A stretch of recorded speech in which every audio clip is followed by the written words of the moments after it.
Hello everyone, कैसे हो आप सब। आशा करती हूँ आप सब लोग बहुत ही ज़्यादा स्वस्थ होंगे और बहुत ही ज़्यादा मस्त होंगे और अपनी वेट लॉस जर्नी को अच्छे से एंजॉय कर रहे होंगे। तो अभी चल रहे हैं फेस्टिवल्स। तो अभी जन्माष्टमी निकल कर गई थी और जन्माष्टमी के नेक्स्ट डे ना हमारे यहाँ पर गाज पूजन होता है। अब आप सब लोग सोचोगे कि ना गाज क्या होता है। तो गाज ना एक धागे की तरह से, मतलब जैसे आप रक्षाबंधन पर राखी बांधते हो ना, वैसे ही ना गाज होती है ना। वो रक्षाबंधन के अगले दिन बांध लेते हैं, धागे ही होते हैं, उनको हम बांध लेते हैं चूड़ियों में या फिर गले में, जो भी हम चैन वगैरह पहनते हैं उसमें। और फिर वो ना जन्माष्टमी के नेक्स्ट डे खुलती हैं। ठीक है, मतलब रक्षाबंधन के बाद बांधी जाती हैं और जन्माष्टमी के नेक्स्ट डे खुलती हैं। तो वो जो खुलती हैं ना, उसके लिए गाज खोलने के लिए बनते हैं गजरोटा। अब ये जो गजरोटा बनते हैं, ये क्यों बनते हैं, कैसे बनते हैं, इसके लिए ना राजा नल की एक कहानी है जो कि हम लोगों के यहाँ पर ना पढ़ी जाती है जब इसकी पूजा करी जाती है और गाज खोली जाती है। तो जब गाज खोलते हैं तो गजरोटा खाते हैं। तो गजरोटा बनाए जाते हैं हमारे घर पे, एक मीठा गजरोटा और एक फीका गजरोटा। ऐसा कहा जाता है कि पुराने ज़माने में ना सवा सेर आटे के 2 गजरोटे बनते थे, लेकिन अब आज की डेट में तो इतने बड़े बड़े नहीं खा पाते। हालांकि मैंने बहुत बड़े बड़े गजरोटे भी खाए हैं, लेकिन अब हम ना थोड़े छोटे छोटे गजरोटे बनाते हैं। लेकिन आप लोग अभी इस वाले ब्लॉग में देखोगे तो जो मैं बना रही हूँ ना, वो भी आपको बड़े लगेंगे, क्योंकि काफ़ी मोटा गजरोटा बनता है और अंदर से ना ये सॉफ्ट रहे। और क्योंकि एक दिन में ना ख़त्म नहीं हो पाते गजरोटे, बड़े बड़े बनते हैं ना। हालांकि अब तो मैं छोटे ही बनाती हूँ, तो 2 दिन में ख़त्म हो जाते हैं खाकर। तो ये ना सॉफ्ट रहें, इसके लिए ना अंदर इसमें मोमन डाल देते हैं आटे में। तो जो फीका वाला गजरोटे का आटा मरता है ना, वो तो ऐसे ही मर जाता है जैसे हम पूड़ी का आटा मारते हैं, बस उसमें थोड़ा सा मोमन डाल देते हैं। मोमन के लिए आप घी या फिर जो भी ऑयल वगैरह खाते हो वो अंदर डाल सकते हो। तो एक फीका बनता है गजरोटा और एक मीठा गजरोटा बनता है। बाकी घर के जितने भी और लोग होते हैं ना, जेंट्स वगैरह, उनके लिए छोटे छोटे गजरोटे बन जाते हैं, बट उनका इस पूजा से कोई मतलब नहीं है। इसलिए आज के इस ब्लॉग में सिर्फ आपको हम घर की 3 औरतें दिखाई देंगी, क्योंकि आप लोग ना ब्लॉग में बहुत क्वेश्चंस करते हो कि आपके फैमिली मेम्बर्स नहीं दिखते। तो देखो, जिसका काम होता है मैं उसी को दिखाती हूँ अपने ब्लॉग में, जिसका काम नहीं होता उनको क्यों दिखाऊँ जब कोई काम ही नहीं है। तो आज का जो ये 30 त्यौहार वाला मेरा गाज पूजन वाला ब्लॉग है, ये हम औरतें लोग पूछते हैं। तो आज के इस ब्लॉग में आपको मेरी देवरानी, मेरी सासू माँ और मैं, हम तीनों लोग दिखाई देंगे। ठीक है, तो मैं ना बना रही थी गाज और मैं ना 1 साल पहले ऊपर शिफ्ट हो गई हूँ। तो मैं अब अपना जो भी पूजा मनसी का खाना पीना है ना, वो मैं ऊपर से ही बनाकर नीचे ले जाती हूँ और फिर हम लोग सब साथ में बैठ के ना पूजा कर लेते हैं। ठीक है, क्योंकि फिर मैं, मतलब ऐसे फिर बर्डन हो जाता है अगर नीचे ही बनता है, और ऊपर नीचे ना इतना भागा दौड़ी नहीं हो पाती, क्योंकि ऊपर की भी सफाई करती हूँ मैं। तो फिर नीचे अगर मैं नीचे भागूँ तो फिर मैं कर नहीं पाती, और ना ऊपर ही अगर मैं बना लेती हूँ तो मैं घर के कामों के बीच बीच में ये वाला काम भी कर लेती हूँ। तो ऐसे तो सेट हो जाता है, वरना अगर प्रॉपर नीचे ही खाना बनाना होता है ना तो फिर बहुत गड़बड़ हो जाती है। फिर ऊपर की साफ़ सफाई फुर्ती से करके ही तो मैं नीचे जा पाती हूँ ना, इसलिए मैं ऊपर से ही बना कर ले जाती हूँ अपना। तो मैंने आटा मार लिया था, नहा धोकर घर की साफ़ सफाई करके ना, पूजा करने से पहले ही ना मैं आटा मार कर रख गई थी। तो फीका आटा मार दिया था, और मीठा वाला जो आटा मरता है ना, मीठे वाले गजरोटे का, उसमें हम क्या करते हैं, मैं ना गर्म पानी में ना 1 घंटे पहले चीनी भिगो कर रख देती हूँ। चीनी से या फिर गुड़ से मरता है। तो गुड़ ना मेरे पास तिल वाला है, तो पता नहीं तिल यूज़ होता है कि नहीं, और उसे ना हम लोग खा भी रहे हैं, तो मतलब ऐसे ही झूठे बूटे हाथ लगे हुए हैं। तो ये पूजा का था ना, इसलिए मैंने गुड़ उसमें डाला नहीं है, मुझे और गुड़ मंगा कर रखना है, तो मैंने इसलिए चीनी ही भिगो दी थी। अब यार 30 त्योहारों पर तो चीनी से नहीं बच सकते, और सब चीज़ वैसे भी कभी कभी थोड़ी थोड़ी खानी चाहिए, बॉडी को हर चीज़ की हैबिट भी होनी चाहिए। तो चीनी भिगो दी थी और थोड़ा सा डाल दिया था मोमन इसमें, यानी कि वही घी। तो उससे ना फिर वो जो चीनी वाला पानी था और घी, इनसे ही आटा मरता है मीठे वाले, उसका जो मीठा वाला गजरोटा बनता है। तो क्योंकि आटा फूलने में थोड़ा सा समय लगता है ना, इसलिए मैं पूजा करने से पहले ही मार कर ढक कर रख गई थी। फिर मैंने अपनी पूजा की, और बहुत दिनों से साड़ी नहीं पहनी थी। आप सब लोग कहते हो मैं साड़ी में बहुत अच्छी लगती हूँ, तो थैंक यू सो मच। तो मैंने आज आप सब लोगों के लिए साड़ी पहन ली, क्योंकि कभी कभी फिर मेरा भी मन करता है कि चलो साड़ी पहन लो। ये साड़ी पता बहुत पुरानी है, मेरी शादी के टाइम की है, 15 साल पुरानी साड़ी है। तो इसकी बाजू ना उस वक्त, मतलब मैं पतली थी तो ऊंची ऊंची ही सिलवाती थी, बट अब मुझे ना ऊंची बाजू इतनी पसंद नहीं है। बट पुरानी साड़ियों में ब्लाउज हैं ऊंची बाजू वाले, तो वो पहन लेती हूँ मैं। तो बहुत पुरानी साड़ी है ये, तो कभी कभी मैं पहन लेती हूँ। तो और ये जो गजरोटे हैं ना, ये ऐसे ना ज़्यादा किसी सब्ज़ी से मज़ा नहीं आता ना खाने में। इनको मीठा वाला तो रूखा भी खप जाता है, पुए जैसा ही होता है, मतलब टेस्टी क्रंची, जैसे हम कुकीज़ बनाते हैं ना बिस्किट टाइप की, इस तरीके का बन जाता है। वो सिक कर ऐसे ही लगता है जैसे बाजरे की टिक्की बनती है ना, ऐसे ही गेहूँ की टिक्की समझ लो आप, सूखी क्रिस्पी एकदम, वो बहुत टेस्टी लगती है, वो ख़राब भी नहीं होती ना 3-4 दिन तक, ठीक है। लेकिन जो फीका वाला गजरोटा होता है ना, वो किसी और सब्ज़ी से यार मज़ा नहीं आता खाने में। तो टमाटर आलू की सब्ज़ी बनाई थी, उसी से मज़ा आता है इसको खाने में। और मैं ना टमाटर आलू की सब्ज़ी में कस्तूरी मेथी ज़रूर डालती हूँ, आप भी ज़रूर डालना। आप देखना आपकी टमाटर आलू की सब्ज़ी का ना टेस्ट ही बदल जाएगा, इतना टेस्टी और इतनी अच्छी लगती है। मैं पनीर की सब्ज़ी में भी कस्तूरी मेथी ज़रूर डालती हूँ, मुझे बिना उसकी ना ऐसी जो ये वाली कुछ स्पेशल कुछ सब्ज़ियाँ होती हैं उनमें मज़ा नहीं आता, ठीक है। तो मैं ना इधर ये सब्ज़ी भी बना के रख रही थी, और मैंने ना हाथ के हाथ ना सुबह ही सबके लिए पूड़ियाँ मीठी और फीकी सब ना सेक के ही रख दी थी, ठीक है, ताकि मेरा एक तरफ से एक काम निपट गया था। हनु चला गया था स्कूल, तो मैं थोड़ा रिलैक्स भी थी, वरना वो घर पर होता है तो वो मम्मी मम्मी मम्मी मम्मी करता रहता है, और मेरे को बार बार दौड़ के भाग के ना जाना पड़ता है उसके साथ। और ये जितने भी मतलब तीज त्यौहार होते हैं ना, तो जैसे हम लोग ना वाशने हैं बनिया, ठीक है। तो हमारे यहाँ पर क्या होता है कि जैसे अगर शादी होती है किसी की, या फिर अगर हमारे ख़ानदान में लड़का पैदा होता है किसी के यहाँ, तो हर तीज त्यौहार ना दोहरा हो जाता है ना। अब आप कहोगे कि दोहरा से क्या मतलब हर चीज़ ना 2 लगती हैं। जैसे कैलेंडर चिपका रहे हैं किसी चीज़ का, तो वो भी 2 लगते हैं। अब जैसे ये गजरोटे बना रही हूँ, तो फिर ये भी 2 ही बनेंगे, मतलब 2 फीके और 2 मीठे। अभी तो टोटल 2 बन रहे हैं, पर टोटल 4 हो जाते हैं। और इतने बड़े बड़े गजरोटे भाई, मैंने ना मतलब अभी तो हम ना छोटे छोटे गजरोटे बनाते हैं, लेकिन जब मैं शादी होकर आई थी ना, तो ना 4 बनते थे ज़्यादातर, क्योंकि हमारा ख़ानदान इतना बड़ा है, कभी किसी की शादी हो जाती थी और कभी किसी के बच्चा हो जाता था, तो हर बार ना 4-4 ही गजरोटे बनते थे, और इतने बड़े बड़े बनते थे, मैं तो 4 दिन तक खाती थी। आधा गजरोटा मुझसे एक बार में खपता है, और एक दिन पे एक ही गजरोटा मैं फ़िनिश कर पाती थी, और 4 दिन तक मेरे 4 गजरोटे चलते थे। तो भैया मैं बड़ी परेशान हो जाती थी, खा के भिगो कर खाना पड़ता था मुझे, मतलब जैसे दही में या फिर रसीली सब्जियों में भिगो कर तब खाती थी मैं, क्योंकि यार 4 दिन तक फिर, और फेंकते नहीं है ना, ये सब पूजा की चीज़ें होती हैं, इसलिए जो मीठे वाले गजरोटे होते हैं ना, वो ख़राब नहीं होते, वो तो बिल्कुल कुकीज़ जैसे लगते हैं, वो तो 5-6 दिन तक भी ख़राब नहीं होते।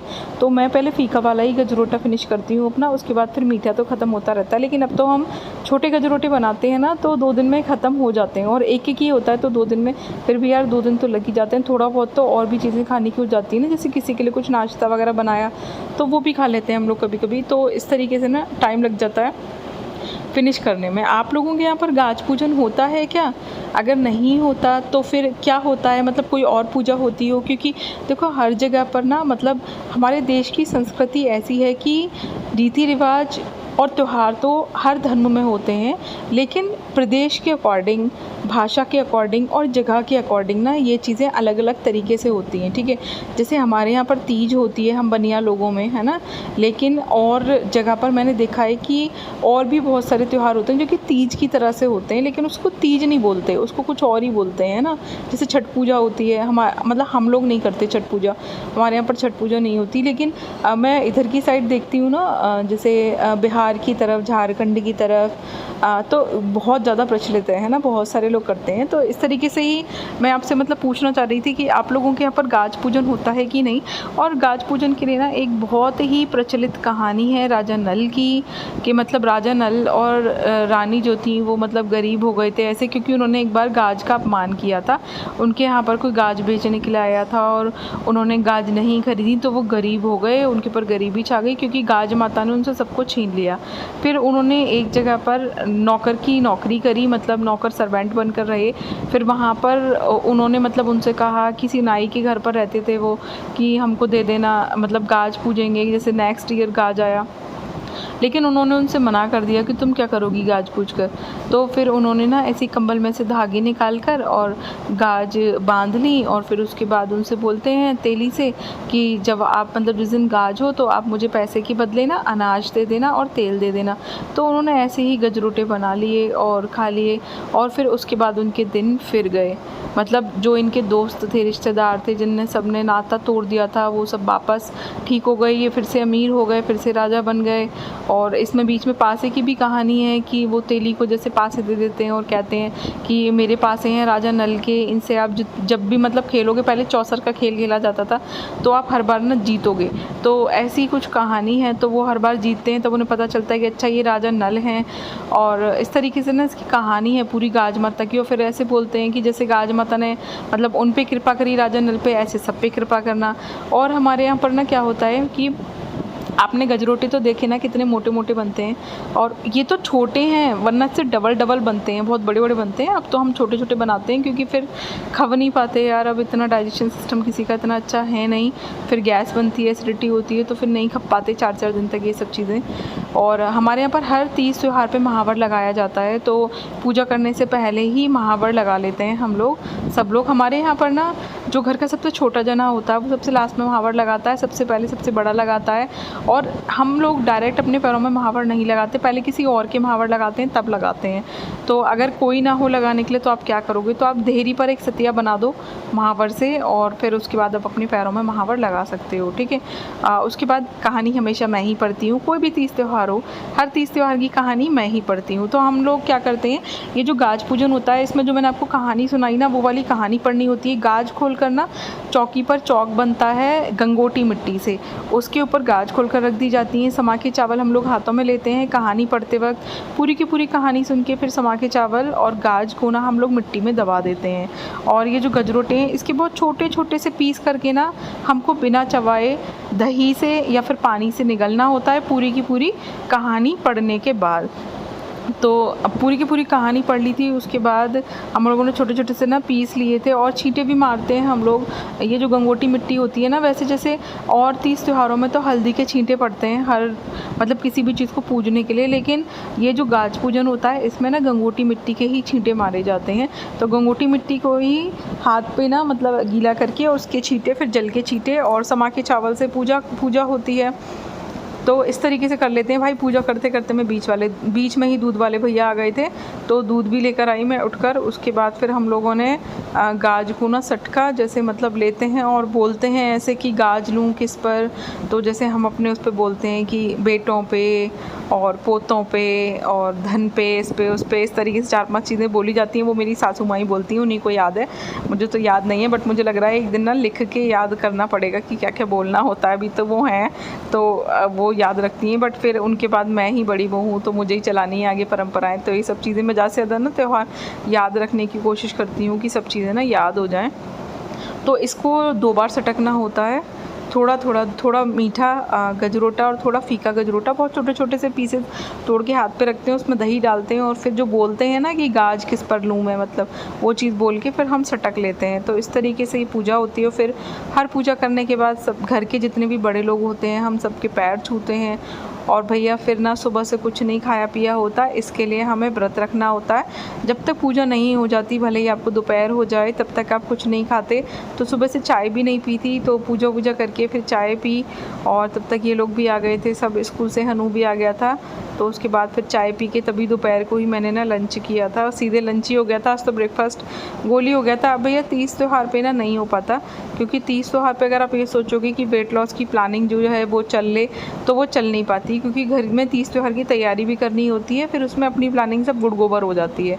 तो इसीलिए ना मैंने भी एक्सरसाइज वगैरह मेरी दोबारा से शुरू नहीं हो पाई है, बट अब करूँगी, और आप लोगों को ब्लॉग्स भी शेयर करूँगी कि कैसे करना और क्या नहीं करना। और कुछ नई तरीके की वीडियोज़ भी हैं मेरे दिमाग में, जिनको आप सब लोगों तक मुझे पहुंचाना है। जैसे नाभि को लेकर मुझे कुछ वीडियोस बनानी है कि नाभि चेक कैसे करें कि चढ़ गई है कि उतर गई है, क्योंकि नाभि चढ़ने उतरने की वजह से कॉन्स्टिपेशन और लूज मोशन दोनों हो जाते हैं, और कभी कभी पेट में गैस और एसिडिटी बहुत ज़्यादा बनने लगती है, और हमें लगता है कि दवाइयों से भी ठीक नहीं हो रही, तो ये क्या दिक्कत है, हमने तो ऐसा कुछ उल्टा सीधा खाया भी नहीं। तो वो नाभि जब चढ़ उतर जाती है ना, उससे भी दिक्कत हो जाती है, उसको एक्सरसाइज से ही आप ना ठीक कर सकते हो। तो इस पर मैं आपके लिए जल्दी वीडियो लेकर आऊँगी, तो चैनल पर कमेंट करना कि किस किस को नाभि से रिलेटेड वीडियो चाहिए। तो टमाटर आलू की सब्ज़ी बनाई थी, उसके बाद ना मैंने मतलब प्लेट लगाई अपनी और हनु की। हनु के पापा तो भैया बाद में आए थे बहुत, वो आज निकल गए थे बाहर, तो वो देर से ही आए थे। तो अपनी और हनु की मैंने प्लेट लगाई थी। थोड़ा सा ना नमकीन दही लिया, जिसमें मैंने थोड़ा सा काला नमक, थोड़ा सा भुना हुआ हींग जीरा और थोड़ा सा पुदीना पाउडर डाला था। टमाटर आलू की सब्जी ली और मैंने एक बार में आधा गजरूटा लिया था। मुझसे वही खप पाता है क्योंकि अच्छे से चबा चबा के खाना होता है ना, तो पेट भर जाता है। और हनु को भी मैंने दे दी थी 2 पूड़ी और एक मीठा गजरूटा, लेकिन उसने 2 पूड़ी और आधा ही अपनी मीठी आधी ही पूड़ी खाई, उसने छोड़ दिया था। वो फिर बाद में आके पतिदेव ने खाया था। तो इस तरीके से ना खाने को भैया देखो, कोई भी तीज त्यौहार हो या कुछ भी हो, अगर आपको एक बार खाना चबाने की आदत पड़ गई तो बहुत ही अच्छी है ये पूरे जीवन के लिए। तो आप कुछ करो या मत करो, लेकिन आप खाना चबा चबा कर खाओगे ना, तो आपका वज़न जो कम हो गया है वो वापस से बढ़ेगा नहीं। तो खाना चबा चबा के खाने वाली आदत बहुत ही ज़्यादा अच्छी है। और हाँ, एक चीज़ और पूछ रही हूँ, बताना मेरा नेल पेंट कैसा लग रहा है। मैंने पहली बार ना येलो कलर ख़रीदा है और येलो कलर लगाया था, आप लोगों ने बीच में देखा होगा, उस पर मैंने ब्लैक कलर के डॉट्स लगाए थे। कैसा लगा ब्लॉग बताना ज़रूर, लाइक शेयर सब्सक्राइब ज़रूर करना। मिलेंगे